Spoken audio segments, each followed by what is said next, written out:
여러분의 핸드폰 벨소리 어떤 거 사용하고 계십니까? 어떤 분들은 그냥 그 기계에 들어있는 그 원래 음원으로 핸드폰 벨소리 하시는 분도 있고, 어떤 분들은 자기가 좋아하는 그 음악을 따와가지고 그걸 벨소리로 쓰시는 분도 있습니다. 어떤 분이 자기 아들이 대학에 합격해가지고 너무 기분이 좋아가지고 핸드폰 벨소리를 바꿨습니다. 와 이리 좋노, 와 이리 좋노 이걸로 바꿨어요.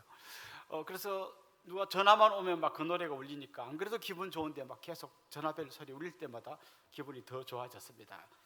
그러다가 며칠 후에 좀 큰 문제가 생겼는데요. 장례식장에 가가지고 그 슬프고 엄숙한 분위기에서 막 어떡해요, 막 위로 받으시기 바랍니다, 막 인사하는 중에 갑자기 느닷없이 벨 소리가 울리는 거죠. 와 이리 좋노. 여러분, 장례식과 와 이리 좋노는 뭔가 어울리지 않는다는 생각이 들죠. 왜 그럴까요? 우리는 오랜 시간 동안 수백 번 장례식에 참여하면서 장례식은 좀 엄숙하고 슬프고 이런 거야 라고 이렇게 어느 정도 우리 나름대로 공식을 만들어 놨는데, 거기에 전혀 어울리지 않는 것 같은 와 이리 좋노가 들으면 뭔가 조화가 잘 안 되는 느낌이 듭니다. 마찬가지로 등산 가는데 누가 하이힐 신고 나타나면 이거 뭔가 이거 등산하고 하이힐하고는 안 맞다는 생각이 들죠. 또 뭐 이탈리안 레스토랑에 가가지고 피자 먹으면서 아줌마 김치 없어요 뭐 이렇게 물으면 왠지 좀 여기서는 이러면 안 되는 것 같은, 잘 안 어울린다는 느낌이 들죠. 오늘 우리가 읽은 이 성경 말씀 읽다가도요, 뭔가 좀 조화가 되지 않는다 이런 생각이 들어요. 오늘 본문에는 14장의 본문에는 여로보암이라는 왕의 이름이 나옵니다. 사실 여로보암이라고 하는 더 유명한 왕이 있어요. 이스라엘의 첫 번째 왕 이름이 여로보암이잖아요. 그런데 그 왕과 이름은 같지만 딴 여로보암이 오늘 본문에 나옵니다. 그래서 사람들은 좀 구분하기 위해서 오늘 본문에 나오는 여로보암을 여로보암 2세라고 부릅니다. 여로보암 2세가 어떤 왕이었는가를 오늘 본문이 설명하는데요, 한마디로 말하면 나라를 진짜 잘 다스린 왕이에요. 오늘 본문에 몇 가지 힌트가 나오는데 그가 41년간 통치했다 이런 얘기가 나옵니다. 이 북이스라엘에서는 워낙 쿠데타가 많이 일어나 가지고요, 왕이 굉장히 자주 바뀌어요. 제일 빨리 바뀐 왕은 6일 만에, 시므리라고 하는 왕은 왕된 지 6일 만에 오므리라고 하는 그의 신하가 반란을 일으켜 가지고 6일 동안만 왕하고 그만뒀어요. 그런데 41년간 왕위에 있었다는 것은 그가 굉장히 정치적으로 안정되어 있었고, 감히 신하들이 반역을 일으키지 못할 만큼 나라를 잘 다스리고 있었다는 걸 반증하는 거죠. 특별히 오늘 본문에 보면 그가 다스리던 그 시대의 북이스라엘의 영토가 하맛 어귀에서부터 아라바 바다까지였다 이렇게 되어 있어요. 하맛 어귀는 이 북쪽, 지중해 인근한 그 북쪽에 있는 동네 이름인데요, 지금 오늘 본문에 나온 하맛 어귀에서 아라바 바다까지라고 하는 이 국경은 솔로몬 시대 때, 아직 이스라엘이 남북으로 나누어지기 전에 가장 강성했던 그때의 지도하고 똑같아진 거예요. 그동안 막 외침에 의해서 나라가 쪼그라들었다가 다시 이제 그 솔로몬 때의 국경을 회복한 거죠. 그러니까 그때 군사력도 굉장히 강했고 또 전쟁에서 막 이기고 하면서 계속 나라가 넓어진 겁니다. 오늘 본문에 보면 뭐 다메섹을 회복하고 하맛을 돌렸다 이런 표현이 나오는데요, 이건 그 동네를 정복했다기보다는 거기가 어떤 그 무역의 중요한 통로인데 그 무역의 주도권을 그들이 갖고 왔다는 얘기죠. 그러니까 그들이 무역에서도 주도권을 잡았고, 그러다 보니까 경제적으로도 굉장히 발전했습니다. 정치적으로 안정됐고 경제적으로 발전했고 굉장히 강한 군사력을 가지고 있었고, 그는 무려 41년간 통치했고 뭐 다 잘했어요. 그런데 24절에 보면 이런 표현이 나옵니다. 그가 여호와 보시기에 악을 행했다. 여기서 그게 좀 헷갈리는 거예요. 우리의 공식은 이런 겁니다. 그가 여호와 보시기에 악을 행했다, 그래서 나라가 쫄딱 망했다, 이러면 안 불편해요. 아니면 나라가 이렇게 막 발전했는데 알고 보니까 그가 참 하나님 앞에서 정직히 행했다, 그러니까 뭐가 좀 얘기가 앞뒤가 맞잖아요. 그런데 여호와 보시기에 악을 행했다, 그런데 나라가 엄청 발전했다, 이렇게 돼 있는 거죠. 그러니까 굉장히 우리 마음속에 뭐가 조화가 안 일어나는 것처럼, 마치 장례식장에서 와이리 존노가 나오는 것처럼 좀 약간 이상하다 이런 느낌이 드는 거죠. 왜 그럴까요? 사실 우리 마음 안에는 인과의 법칙이 굉장히 깊숙이 자리 잡고 있습니다. 원인이 있으면 거기에 맞는 결과가 있다는 거죠. 콩 심은 데 콩 나고 팥 심은 데 팥 나야 그게 정상인 거죠. 여러분, 이 인과의 법칙이 우리 인생에 얼마나 많이 작동되는지 모릅니다. 술, 담배 계속하면 이런 원인을 제공하면 결과가 어때야 돼요? 건강이 안 좋아지는 게 당연한 거죠. 맨날 과식하고 폭식하고 그 다음에 절대 운동 안 하고 맨날 누워있고 이러면 살이 찌게 되어 있다. 이게 뭐 정상적인 거죠.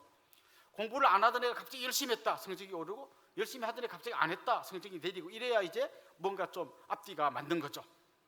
성격이 원만한 사람 주위에 사람이 많이 모이고 성격이 날카롭고 뾰족하면 주위에 사람이 많이 멀어져 간다. 뭐 이래야 앞뒤가 맞는 거죠. 그런데 오늘 본문은 앞뒤가 잘 안 맞는 것처럼 보이죠. 사실 이 인과의 법칙은요, 하나님이 사실은 움직이고 있는 거예요.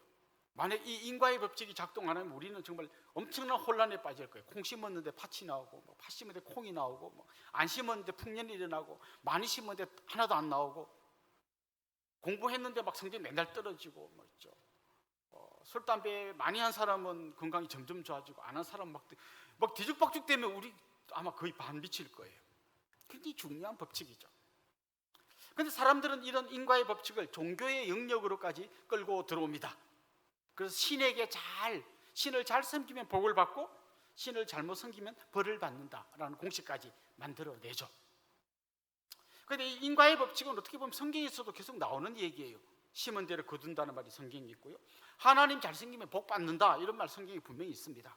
그러니까 인과의 법칙이 틀린 게 아니에요. 그런데 인과의 법칙만으로는 모든 것을 다 설명할 수 없습니다. 오늘 이 본문처럼 분명히 여로보암 2세가 엉터리인데도 불구하고 나라가 이렇게 부강한 거는 인과의 법칙으로 설명이 안 되잖아요. 그럼 거기에 또 다른 하나의 중요한 법칙이 있다는 거예요. 그게 뭔가 하면 저는 그것을 은혜의 법칙이라고 이야기하고 싶습니다. 전혀 자격이 없지만 하나님이 은혜를 베풀어 주신다는 거죠. 오늘 본문에 보면 이때 여로보암 2세 때 왜 나라가 부강했는지를 이렇게 설명합니다. 25절 한번 보십시오. 이스라엘의 하나님 여호와께서 그의 종 가드 헤벨 아미떼의 아들 선지자 요나를 통하여 하신 말씀과 같이 여로보암이 이스라엘 영토를 회복하되 하맛 어귀에서부터 아라바 바다까지 하였으니, 이게 무슨 말인가 하면 여로보암 2세가 통치하기도 전에 이미 요나 선지자를 통해서 하나님이 영토가 이렇게 확장될 거라고 미리 예언을 했다는 거예요. 그러니까 여로보암 2세가 잘해서 올라갔거나 잘못해서 내려갔거나 이게 아니고 여로보암 2세가 어떻게 할지도 아직 몰라. 아직 임금이 되기도 전이니까. 그런데 하나님이 미리 이렇게 될 거라고 예언을 했다는 거예요. 요나 선지자를 통해서. 그럼 왜 하나님께서 이렇게 하셨을까? 이렇게 가만히 생각해 보십시오. 요 말씀이 보여주는 게 내용이 뭔가 하면 하나님이 역사의 주인이라는 거예요. 만약에 여러분 우리가 어떻게 행동하는가에 따라 우리 인생이 결정된다고 하면요, 아마 여러분 인생이 막 완전히 올라갔다 내려갔다 특세에 나가서 열심히 기도했더니 갑자기 막 사업이 대박 나다가 또 좀 기도 생활 멈췄더니 완전 쪽박 찼다가 정신 좀 차렸더니 올라가다가 또 뭐 좀 실망했더니 내려가다가 막 맨날 이럴 거예요. 그러면 하나님은 뭔가 하면요, 그냥 우리가 하는 행동에 점수만 매기는 거예요. 100점, 90점, 빵점 이러면 그 점수 매긴 거에 따라 막 이렇게 요동치다 보면 결국 내 인생을 누가 끌고 가나 하면 내가 끌고 가는 거예요. 내가 잘하면 잘 되고 내가 못하면 못 되고. 그게 아니라는 거예요. 하나님이 우리 개인의 인생이나 우리 나라의 역사나 온 세계의 역사를 끌고 가신다는 거예요. 그런데 왜 하나님께서 요나 선지자를 통해서 이런 예언을 주셨는가라는 것을 오늘 성경 26절 27절에서 이렇게 말합니다. 한번 보십시오. 같이 읽어봅시다. 이는 여호와께서 이스라엘의 고난이 심하여 매인 자도 없고 노인 자도 없고 이스라엘을 도울 자도 없음을 보셨고 여호와께서 또 이스라엘의 이름을 천하에서 없이 하겠다고도 아니하셨으므로 요아스의 아들 여로보암의 손으로 구원하심이었더라. 여기 보면 하나님께서 이스라엘의 고난을 보셨다라는 말이 나와요. 그리고 좀 이게 무슨 뜻인가 아리송한 말씀도 나오는데요, 매인 자도 없고 노인 자도 없고 이스라엘을 도울 자도 없었다. 이 매인 자는 뭐 종, 노예 이런 사람들이죠. 그래서 NIV라는 성경에 보면 좀 이런 식으로 번역을 해놨어요. 그 종으로 사는 사람이나 아니면 자유인이나 간에 전부 다 엄청난 고난을 당했다는 거예요. 얼마나 고난을 당했는지 뭐 말할 수 없었다는 거예요. 그러면서 그런 상황인데 아무도 도울 자가 없었다는 거예요. 실제로 여러분 우리 앞에서 살펴본 이스라엘의 역사를 보십시오. 걸핏하면 아람이라는 나라가 쳐들어옵니다. 쳐들어와가지고 막 전쟁을 일으키고, 여러분 우리는 전쟁을 경험하지 않은 대부분의 사람들은 전쟁이 일어났나 보다 이렇게 하지만, 진짜 전쟁을 경험한 사람은 전쟁이 얼마나 참혹한지 알게 됩니다. 아버지는 전쟁터에 나가서 죽고, 그렇죠? 딸은 막 포로로 잡혀가가지고 나만 장군 집에 계집종으로 들어가 있고, 여자들은 겁탈을 당하고, 막 논밭에는 농사 못 짓게 돌멩이 다 던져놓고 집은 다 불태우고, 막 하여튼 나라가 막 엉망진창 되는 거죠. 그리고 앞에서 살펴본 것처럼 어떨 때는 막 전쟁이 일어나가지고 성을 에워싸고 계속 버티니까 먹을 게 없어가지고 자기 자식을 삶아서 먹는 막 끔찍한 일도 일어나고, 그런데 도울 자가 없다는 거예요. 그런 끔찍한 때는 뭐 주인이나 종이나 뭐 누가, 주인은 좀 낫고 종은 더 힘들고, 이게 아니라 주인이나 종이나 할 것 없이 그냥 힘든데 아무도 도울 자가 없다는 거죠. 근데 그런 상황일 때 하나님이 그들의 고난을 보셨다는 거예요. 이런 비슷한 말이 출애굽기에도 나오는데요. 출애굽기에 보면 이스라엘 백성들이 애굽의 종으로 살고 있지 않았습니까? 그때 하나님 어떻게 하셨는지 오늘 본문 출애굽기 3장 7절 거기에 영상에 있는 걸 한번 같이 읽어보겠습니다. 여호와께서 이르시되 내가 애굽에 있는 내 백성의 고통을 분명히 보고 그들이 그들의 감독자로 말미암아 부르짖음을 듣고 그 근심을 알고, 여기 세 가지 중요한 단어가, 동사가 나오는데요. 보고, 듣고, 알고. 하나님이 우리의 고난을 보고 계시고 우리의 부르짖음을 듣고 계시고 얼마나 힘든지 알고 계신다는 거예요. 보고, 듣고, 알고 계시는 그 주님께서 애굽에 있는 백성들을 구원해 내셨습니다. 지금 이스라엘 백성들이 뭐 노인자나 매인자나 뭐 할 거 없이 전부 다 고난 가운데 있고 도와줄 사람이 없는 걸 하나님이 다 보고 계신 거예요. 알고 계신 거예요. 그래서 그들을 불쌍히 여기시면서 그들을 도와주신 거예요. 아까 27절 말씀 읽은 데 보면 이스라엘의 이름을 천하에서 없이 하겠다고 아니하셨으므로 안 없앤다는 거예요. 이건요, 하나님이 막 도와주려고 막 그냥 억지로 막 하시는 것 같아요. 내가 이스라엘을 없앤다고 말한 적이 없어. 말 안 했기 때문에 안 없앤다는 거예요. 그럼 대신 하나님 뭐 하셨어요? 끝까지 너희들을 지켜주겠다. 내가 한 언약을 끝까지 지키겠다는 거죠. 그래서 하나님은 사실은 이스라엘 백성들이 하는 행동을 보면 당장 망해야 마땅하지만 하나님이 언약을 끝까지 지키면서 은혜를 베풀어 주고 계신다는 거예요. 이걸 제일 잘 보여주는 말씀이 이 여로보암 2세 때 선지자였던 호세아가 쓴 호세아서예요. 이 호세아서에 보면 이스라엘을 향한 하나님의 경고의 말씀도 있지만요, 하나님 이스라엘에게 얼마나 은혜를 베푸는가를 이야기하고 있어요. 호세아서를 꿰뚫는 한 단어가 있는데요, 헤세드라는 단어예요. 이 헤세드라는 단어는 뭐 인애, 은혜, 사랑, 자비, 긍휼 이런 말로 번역할 수 있는 굉장히 복합적인 단어입니다. 하나님께서 말도 안 되는 이스라엘 백성들을 그냥 인애로, 은혜로, 자비로, 긍휼로 계속 품어주신다는 거죠. 특별히 여러분이 잘 아시는 것처럼 거기에는 호세아 선지자 자기의 이야기가 나오잖아요. 호세아 선지자의 아내가 바람이 나가지고 온 동네 돌아다닙니다. 알지도 못하는 남자의 아이를 베어갖고 집으로 돌아옵니다. 그런데 그걸 호세아가 계속 받아주잖아요. 은혜는 이런 거거든요. 값없이 주는 거예요. 이 여인이 잘못했지만 그냥 값없이 받아주는 거예요. 그런데요, 은혜를 받는 사람의 입장에서는 값이 없이 받는 거지만 은혜를 베푸는 사람이 그 값을 자기가 다 짊어지는 거예요. 여러분, 바람난 아내를 다시 받아주는 이 남편의 마음 어떤 마음이에요? 그냥 진짜 심장이 터질 것 같고 막 창자가 끊어질 것 같은 고통을 자기가 겪는 거예요. 그러면서 이 여인에게는 책임을 묻지 않고 받아주시는 거죠. 하나님께서 우리를 향해서 은혜를 베푸실 때도 마찬가지예요. 우리는 값없이 은혜를 받았지만 하나님은 자기 아들을 십자가에 내주시고 정말 심장이 터질 것 같은, 창자가 끊어질 것 같은 그 아픔을 친히 감당하면서 우리에게 은혜를 베풀어 주신 것이죠.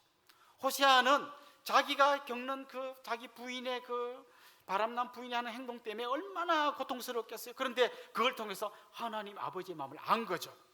그래서 호세아는 사람들에게 외칩니다. 호세아서 6장 3절에 보면 이렇게 외칩니다. 그러므로 우리가 여호와를 알자. 힘써 여호와를 알자. 그의 나타나시면 새벽빛같이 어김없나니 비와 같이 땅을 적시는 늦은 비와 같이 우리에게 임하시리라 하니라. 호세아가요, 자기가 그 하나님의 마음을 안 거예요. 자기하고 자기가 겪어봤으니까. 그래서 백성들에게 막 피를 토하는 심정으로 외치는 거예요. 우리가 여호와를 알자. 힘써 여호와를 알자. 하나님이 얼마나 그 아픈 마음으로 우리를 품고 계시는지, 얼마나 큰 희생을 치르고 우리에게 은혜를 베푸시는지, 얼마나 고통 속에서 우리를 품어주려고 하시는지 제발 그 마음을 좀 알자라고 호세아가 외친 겁니다.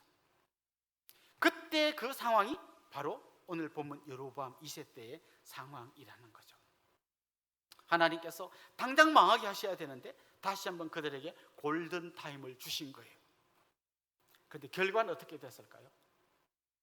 여로보암 2세가 죽은 이후에 30년 후에 이스라엘이 망해서 역사의 뒤안길로 사라졌습니다. 성경에 보면 용서받지 못할 죄가 딱 한 가지가 있는데요, 성령을 회방하는 죄예요. 성령을 회방하는 죄가 결국 뭔가 하면요, 성령께서 우리 속에서 끊임없이 하나님의 은혜를 이야기해 주시잖아요. 해주시면서 돌아오라고 이야기하잖아요. 그런데 끝까지 그 음성에 귀 기울이지 않고 하나님 앞으로 돌아오지 않는 사람, 끝까지 그 음성에 귀를 막고 그 예수님을 믿지 않는 사람, 그런 사람에 대해서는 하나님이 용서하지 않는다는 거예요. 그게 성령을 회방한 죄예요. 하나님이 우리를 향하여 은혜를 베푸시고 두 팔을 벌리시고 계속 기다리시지만 끝까지 그 은혜를 거부하는 사람은 결국은 이스라엘이 망한 것처럼 망할 수밖에 없다는 거죠. 결국 여러분이 우리의 인생, 자신의 인생을 볼 때 하나님이 얼마나 큰 은혜로 나와 함께하고 있는지를 깨닫지 못하면요, 우리 인생 굉장히 비참해집니다. 지금 이스라엘이 막 나라가 부강하고 영토가 확장되고 그 다음에 막 경제적으로 부유해지고 하니까 하나님의 은혜로 이렇게 됐다는 걸 새까맣게 모르고 있는 거예요. 여로보암 2세는 아마 자기가 나라를 잘 다스려서 그럴 거라고 생각했을 겁니다. 이렇게 하나님의 은혜를 우리 삶에서 빼내고 나면요, 우리 삶의 우선순위가 뒤죽박죽됩니다. 여러분, 하나님의 은혜를 빼내고 자기 나라를 보면요, 자기가 잘 다스려서 이렇게 된 거잖아요. 그럼 어떤 마음이 있냐면, 지금까지 내가 잘 다스려서 이렇게 됐으니까 나에게는 그런 능력이 있고 이 능력을 사용하면 계속해서 더 올라가게 될 거라는 생각을 하게 되죠. 착각을 하게 되죠. 결국 하나님의 은혜를 빼낸 사람은 끊임없이 성공의 사닥다리를 타고 올라가려고 합니다. 왜냐하면 자기 능력으로 이미 성공했다고 믿기 때문이죠. 여러분, 이런 거 생각해 보십시오. 아이가 공부를 진짜 못해요. 대학 못 갈 것 같아요. 근데 막 엄마가 치맛바람 휘두르면서 막 학원 보내고 막 했더니 애가 이제 대학 갈 성적이 됐어요. 그럼 엄마가 됐다, 이제는 됐다, 이럴 것 같습니까? 이왕 가는 대학인데 인서울대 하자, 서울에 있는 학교로 가자 해갖고 또 이제 막 합니다. 그래서 이제 그 정도 성적까지 됐어요. 그럼 엄마가 이제는 안심이다 그럴 것 같아요. 아들아, 앞에 인자 떼자. 그냥 서울대 가자. 그럼 뭐 서울대 갈 실력이 됐어요. 그럼 만족할까요? 이왕이면 법대나 의대를 가자. 그럼 의대 가면 만족할까요? 거기도 여러 과가 있던데 내가 알기로는 성형외과가 제일 낫더라. 거기 가자. 끊임없이 성공의 사닥다리를 타고 올라가려고 하는 거예요. 이게 우선순위가 되는 거예요. 그러는 동안에 하나님은 어디 계신지 보이지도 않는 거죠. 결국 하나님의 은혜를 빼내고 나면요, 우리 인생은 끊임없이 이것 사닥다리 타고 올라가다가 어느 한순간에 확 무너지게 되는 거죠. 이럴 때 해주고 싶은 짧은 한마디가 있습니다. 요새 많이 유행어인데요, 무엇이 중요한디? 여러분, 뭐가 중요합니까? 나라가 부강하고 영토가 확장되고 경제가 풍요로워지고 다 했는데 마지막에 하나님 보시기에는 빵점이에요. 그럼 그 인생이 무슨 의미가 있겠습니까? 여러분, 진짜 무엇이 중요합니까? 우선순위가 뒤죽박죽되는 이런 우리의 삶을 돌아보면서 진짜 내 삶에서 제일 중요한 게 뭔지를 찾아내야 하는 거죠. 하나님은 여러분의 학력에 별로 관심이 없으십니다. 하나님은 여러분이 몇 평짜리 집에 살고 어떤 자동차를 타고 다니는지 크게 관심을 갖고 계시지 않습니다. 하나님이 진짜 관심 갖고 있는 것은 여러분이 하나님의 은혜 안에 머무는 것, 이게 하나님의 가장 큰 관심인 것입니다. 저도 오늘 말씀을 준비하면서 제 인생을 생각해 보니까 정말 하나님의 은혜를 빼면 설명이 안 되는 인생이에요. 12살 때 아버지 돌아가시고 그냥 뭐 내일 먹을 쌀이 없었던 그런 적이 많았는데, 그런 내가 그냥 끝까지 공부를 하게 되고 또 이렇게 목회자가 되고 가정을 꾸리게 되고 이렇게 좋은 분들과 목회할 수 있는 거, 여기서 하나님 딱 빼고 나면 설명이 안 되는 인생임을 정말 여러분 앞에 고백할 수밖에 없어요. 그런데 늘 내 마음속에요 어떤 경계심을 갖고 있는데요, 하나님의 은혜를 딱 빼고 나면 마치 내가 이런 걸 이룬 것처럼 착각하게 되면 순식간에 어떻게 바뀔 건지 저는 알고 있어요. 더 큰 교회, 더 많은 사람, 더 내 이름 유명해지는 것, 겉으로는 열심히 목회하는 것 같지만 결국은 성공의 사닥다리를 향해서 끊임없이 올라가는 그야말로 뒤죽박죽된 인생이 될 수밖에 없다는 걸 잘 알고 있어요. 그래서 여러분, 저를 위해 기도할 때요, 하나님 끝까지 우리 목사님이 하나님의 은혜 안에 머물 수 있게 해주십시오. 그 기도를 해주셔야 되는 것이죠. 하나님의 은혜를 빼내면 우선순위가 뒤죽박죽 됩니다. 그리고 또 한 가지 현상이 나타나는데요, 놀랍게도 교만해집니다.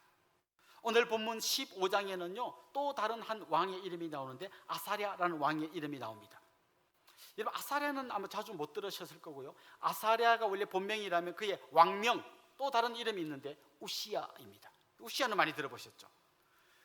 오늘 본문에 보면 우시야가 어떤 왕인지요 거의 설명이 없어요. 하나님 보시기에 정직히 행했지만 산당을 없애지 않았다. 지난주에 나왔던 것과 비슷하게 A 플러스는 아니고 A 정도 된다. 그런데 그 다음에 딱 하면요, 하나님이 우시야를 쳐가지고 그가 평생 나병으로 고생하다가 죽었다, 이렇게 나와요. 그러니까 우시야에 대해서 별로 기록이 없습니다. 그래서 또 우리는 우시야에 대한 좀 더 자세한 걸 알기 위해서 보충 설명해주는 역대하 26장으로 가보는 거죠. 거기에 가보면 우시야가 보통 왕이 아니에요. 아까 여로보암 2세, 북이스라엘의 왕 여로보암 2세가 41년을 통치했잖아요. 그런데 남유다의 왕 우시야는 52년을 통치했어요. 여기 52세 안 되신 분 많잖아요. 여러분이 평생 산 것보다 더 오랫동안 왕으로 있었다는 거죠. 그리고 그가 했던 업적도 어마어마해요. 블레셋을 정복했어요. 암몬에게 조공을 받았어요. 그의 이름이 애굽을 넘어서 온 세상까지 퍼져나가서 유명한 사람이 되었어요. 그가 예루살렘 성에다 망대를 세우고요, 그 망대 위에 신병기를 도입했어요. 옛날에 그냥 화살 쏘고 누가 오면, 적군이 오면 뭐 위에서 돌 떨어뜨리고 이랬는데요, 그때부터 그는 막 돌을 막 날리고 화살을 막 팍 쏜 장비를 도입해서 성을 지키게 했어요. 국방력이 엄청 강해진 거죠. 그리고 광야에도 망대를 세우고 거기다 우물을 팠어요. 그리고 거기서 목축업을 하게 했어요. 또 어떤 데서는 우물을 파고 거기에 포도원을 만들었어요. 그러니까 막 농사도 되고 목축도 되고 나라는 강하고 왕은 막 52년간 통치하고, 그야말로 앞에 여로보암 2세가 또 대단했지만 지금 말씀드린 우시야는 거의 우리나라로 치면 세종대왕 수준이에요. 그런데 역대하에 보면 아주 짧게 말해요. 그가 강성하여지면서 마음이 교만해졌다. 강성하여지면서 마음이 교만해졌다. 강성하여지면서 하나님의 은혜를 쏙 빼고 나니까 그가 교만해졌다는 거예요. 그래서 그 어떤 행동을 했나 하면 하나님의 성전에 들어가서 제사장만 할 수 있는 하나님께 분향하는 일을 자기가 하려고 했어요. 이건요 이런 겁니다. 하나님이 정말 나 위에 계시는 나의 왕이시고 나는 그분 밑에 들어가 있는 그분의 종이라고 생각하지 않고 마치 하나님을 내가 그냥 좀 봐드리는 것처럼, 내가 하나님을 뭐 이렇게 좀 해드리는 것처럼 착각하고 있다는 것이죠. 그때 그와 이름이 같은 제사장, 대제사장 아사랴가 용기 있는 제사장 80명을 데리고 가서 왕 앞에서 아주 직언을 했어요. 그러시면 안 됩니다. 이건 제사장이 할 일이지 왕이 하실 일이 아닙니다. 그때 막 왕이 버럭였어요. 요즘식으로 말하면 내가 누구지 알아? 왕이야. 어떤 왕인지 알아? 이런 업적을 남긴 왕이야. 네가 뭘 알아? 막 이렇게 이제 버럭했어요. 그래서 성경에 보면 그가 버럭할 때 그의 이마에 나병이 발병하기 시작했다, 이렇게 되어 있습니다. 여러분, 은혜와 교만은 절대로 같이 만날 수 없습니다. 은혜가 해라면 교만은 달이에요. 해가 져야 달이 나오지 해가 있는데 달이 나오지 않습니다. 은혜가 있는 자리에는 교만이 들어갈 자리가 없어요. 그런데 은혜가 사라진 자리에는 반드시 교만이 들어가게 되어 있습니다. 사실 교만하면요 막 살인, 강도 막 이런 죄에 비하면 좀 약간 작은 죄처럼 느껴지지만요, 아니에요. 사실 교만은 모든 죄의 뿌리입니다. 그래서 C.S. 루이스라고 하는 유명한 학자는 교만에 대해서 이런 말을 남겼어요. 다른 죄는 교만에 비하면 벼룩에 물린 자국에 불과하다. 다른 죄는 교만에 비하면 벼룩에 물린 자국에 불과하다. 마치 우리 여름에 모기한테 물려서 빨갛게 된 요 정도 죄라면 교만은 진짜 나병같이 무슨 죄라는 거죠. 오늘 본문을 잘 보십시오. 여로보암의 업적은요, 한 절 안에 다 이렇게 다 넣어놨어요. 여로보암이 하나님 앞에 잘못했다고, 그렇지만 하나님의 은혜를 베풀었다는 얘기를 잔뜩 써놓은 다음에 그래도 여로보암이 이런 일을 했다고 그냥 한 절 안에 두루룩 묶어서 넣어놨어요. 그리고 우시아의 업적에 대해서는요, 아예 열왕기 하에서는 하나도 언급하지 않습니다.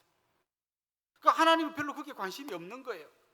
끊임없이 하나님이 관심 갖고 계신 건 뭔가 하면 그들이 은혜 안에 머물면서 하나님의 그 사랑 안에 머물고 있었나, 그걸 보시는 거예요. 저는 장례식에 굉장히 많이 가는데요, 좀 약간 거창하게 장례식 하는 자리에 가면 뭐 장례식 순서 중에 고인의 양력을 발표하겠습니다 이런 게 있어요. 근데 뭐 어떤 장례식 가면 막 고인이 진짜 대단한 분이 있어요. 막 이런 뭐 대단한 대학을 나와가지고 이런 큰 회사를 일궈서 회장님이 되셔서 어마어마한 막 나라에 공헌을 하고 대통령의 훈장을 받고, 그 다음에 막 날람박이 뭐 어마어마한 얘기를 막 계속 소개합니다. 그리고 사남매를 두셨는데 2명은 교수님이고 2분은 의사시고, 막 아버지도 대단하고 막 자네도 대단하고 한참 얘기합니다, 장례식장에서. 근데 그분이 돌아가셔서 하나님 앞에 딱 섰을 때 하나님이 니네 자식은 교수고 니네 애는 의사고 뭐 너는 직업이 뭐 그런 거 하나도 안 물어보십니다. 딱 한 개 물어보십니다. 은혜 안에 머물고 있느냐? 네가 지금 내 앞에 무슨 자격으로 서 있느냐? 그때 우리가 대답할 말은 제가 막 대기업을 이루고 우리 자식들을 잘 키우고 이런 얘기 할 거 하나 없어요. 딱 한 가지 말만 할 수 있어요. 하나님이 내게 베풀어 주신, 예수 그리스도를 보내주신 그 은혜 때문에 제가 여기 서 있을 수 있습니다. 그 한 가지 고백 때문에 하나님이 우리를 품에 안으시면서 너는 내 아들이고 내 딸이다 이렇게 말씀해 주실 거예요. 그거 말고는 하나님 앞에 내세울 수 있는 게 아무것도 없다는 것이죠. 혹시 여러분 이 찬송 아십니까? 은혜 아니면 살아갈 수가 없네. 은혜 아니면 살아갈 수가 없네.